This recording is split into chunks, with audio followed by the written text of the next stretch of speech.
Hello everyone, my name is Min and I am your dead DM. After finishing up my History of Lazy Animation video, I was feeling inspired to make these videos again. You know, the history commentary mainly focusing on animation because that's what I like. So I've been thinking about current drama in the world around me, and at the time of scripting this, it's still Black History Month, and in the past couple of months or so, I've been seeing a lot of racial drama, and there's, still a lot of racial drama. It's at times like this, as a white dude, I think it's important to challenge myself to be better and know better, because to be really real for a second, sometimes you don't know your views and opinions are problematic until somebody else has pointed them out to you. Sometimes the knowledge a person has on a subject is flawed, and it's important to try and grow past that. Because of that, I believe a white person's place in a race-based conversation needs to be a listener. That's it. That's my whole opinion. For any conversation, whitewashing versus blackwashing, listen to Black creators. Problematic depictions of Black people, listen to Black creators and what they consider to be problematic. Listen to Black creators and listen to Black people. There is nothing new I can bring to a debate because I do not face racial inequality. So what view did I challenge myself on? Well, from the title of the video, you may guess that I challenged my knowledge of the animation history and its industry. You see, I was under the impression that there were no Black people in the early history of animation, mainly because to pursue a career like that took privilege that mostly white men had. There were very few women and Black people allowed in those storytelling spaces. But few doesn't mean none. And I found some interesting characters right under my nose. I'll be covering a handful of American Black animators stopping around the 1980s. The Remarkable Life of Frank Braxton.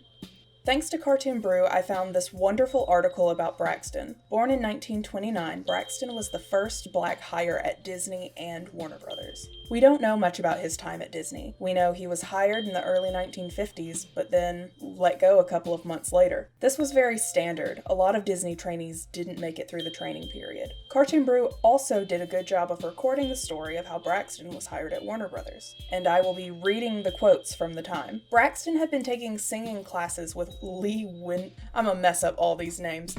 Whitner, at Los Angeles City College. It was there he met a fellow student, Ben Washam. There's not an M there, Washam. At the time of meeting Braxton, Washam was an animator under Chuck Jones' unit at Warner Brothers. Braxton was thrilled to meet a professional animator and took the opportunity to show Washam his portfolio. Washam was born in Arkansas and having grown up seeing discrimination, was very committed to labor causes, and took it upon himself to ensure that Braxton would get hired at Warner Brothers. Warner had never hired a Black animator, and there were no Black animation artists working in the industry at the time, so Washam came up with a simple ruse. Quoting the individual's story, Washam went to the studio head, Eddie Schlesinger, words, and said, "I hear Warner Brothers has a racist policy and refuses to hire Negroes."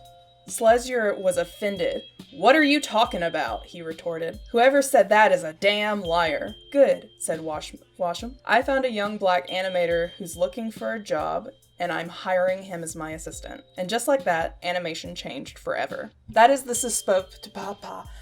supposed story of how Braxton got hired. Braxton became an assistant under Washam and Chuck Jones' unit. As far as Braxton's work, we know he started at Warner around 1954. From there, we can assume Braxton contributed to such Warner Brothers classics as From A to Z, One Froggy Evening, and Broomstick Bunny. As a journeyman animator, Braxton left Warner Brothers and found success throughout the industry, working at MGM on theater Tom and Jerry shorts, J. Ward Productions on The Bullwinkle Show and George of the Jungle, Format Films on The Alvin Show, so many more. There's like a whole list that you can see in the article linked below. When Braxton became president of the Screen Cartoonists Guild in 1960, he made more film history, becoming one of the first, if not the first, Black person to be elected president in any film union in Hollywood. Braxton's mentor Washam, who had been the two-term union president himself, no doubt encouraged Braxton to become involved in the union. Floyd Norman, another historical Black animator, recalled the immense pressure Braxton was under internally and externally. Frank could be merry and fun to be around, but he was also compelled to succeed. It was inevitable in such a complicated art form, combining acting and good drawing, that Frank would occasionally fall on his face. When that happened, and it wasn't often, he would be plunged into despair. He couldn't tolerate failure. It was then Hertz became aware of the pressure that Frank, as the first black in the animation business, was under. When he told Frank that his work was good, it wasn't enough. Frank wanted to be the best. As a result, Frank would work and rework a scene of animation to achieve perfection. This drive for excellence meant that he could not turn out as much work as his associates, because he wouldn't turn in a scene until it was right. He was, understandably, extremely sensitive to criticism. After all, he had a lot at stake. He would caution us about our cheery optimism, and made us aware of the sharks that inhabited the tanks of Hollywood studios. He was also impatient with the lack of progress besetting people of color in the business. There were no black directors, producers, or department heads. Frank was not a bitter man, but it was clear he was growing impatient. I think this impatience with America animation led him to try his work abroad. Frank had the opportunity to animate in a cartoon studio in Spain. The company was in Barcelona. After a year or so, Frank returned to the States. The European experience had made a difference. For the first time in his life, he felt free and enjoyed the absence of prejudice. Now Frank was energized.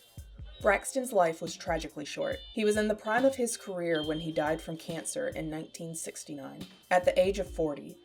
But he made a lasting impact on his career and opened the door for countless others.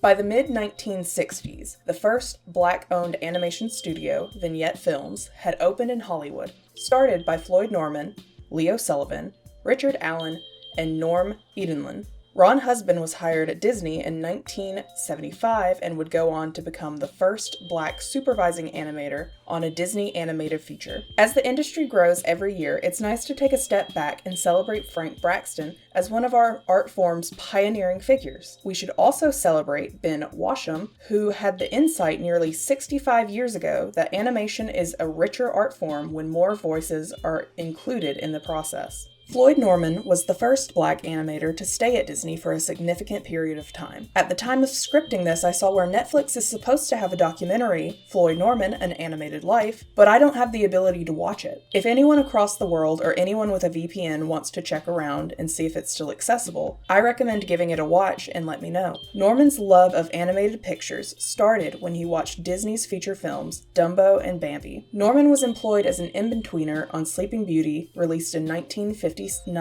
Following his work on Sleeping Beauty, he was drafted, but then returned to the studio after his service in the 1960s to work on 101 Dalmatians and Sword in the Stone. After Walt Disney saw some of the inner office sketches Norman was making to entertain his coworkers, he was reassigned to the story department, where he worked with Larry Clemens on the story for The Jungle Book. After Walt Disney's death in 1966, Floyd Norman left the Disney studio and co-founded Vignette Films with business partner and animator director Leo Sullivan. Norman and Sullivan worked together on various projects, including segments for Sesame Street and the original Hey Hey Hey, It's Fat Albert television special conceived by Bill Cosby, which aired in 1969 on NBC. In 1972, a different Fat Albert and the Cosby Kids Saturday morning cartoon series was produced for CBS by Filmination Associates. In 1999, Norman and Sullivan created a multicultural internet site, AfroKids.com, designed to present a variety of African American images to children. Norman returned to Disney in the early 1970s to work on the Disney animated feature Robin Hood and worked on several animated television programs at Hanna-Barbera and Ruby Spears. In the 1980s, he worked as a writer in the comic strip department at Disney and was the last scripter on the Mickey Mouse comic strip before it was discontinued. He had worked on motion pictures like Toy Story 2, Monsters Inc.,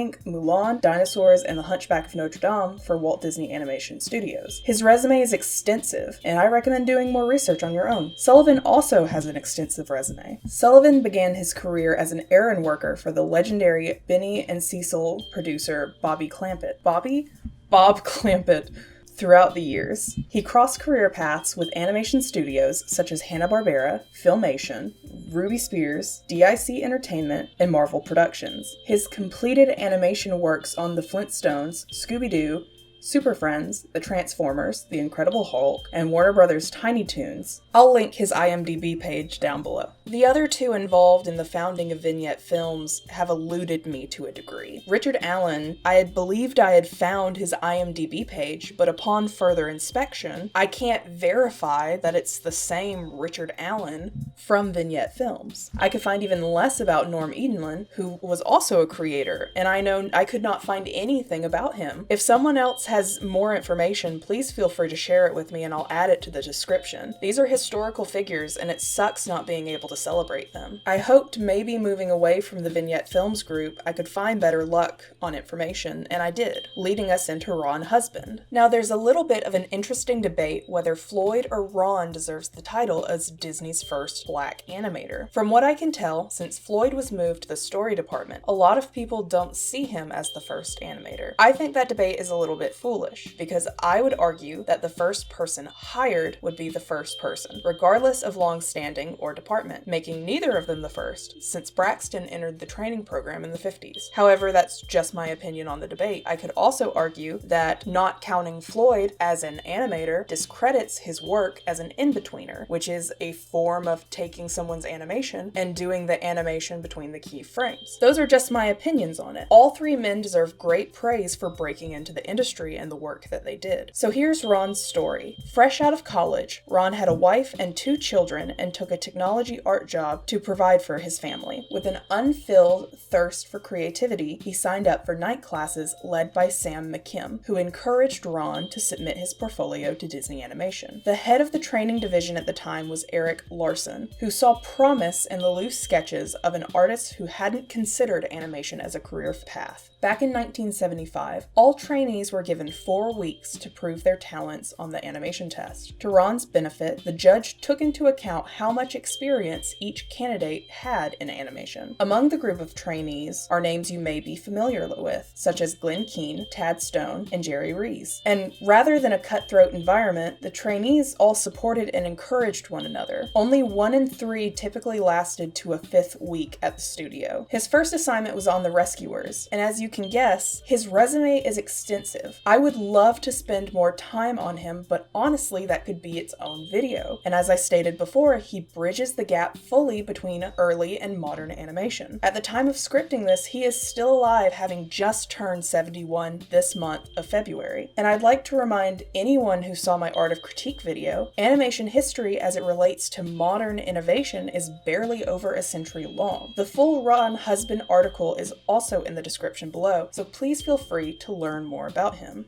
In conclusion, I think it's really messed up that I went to college for animation and had to take an animation history course to graduate, and just to not know these names until I got curious this week.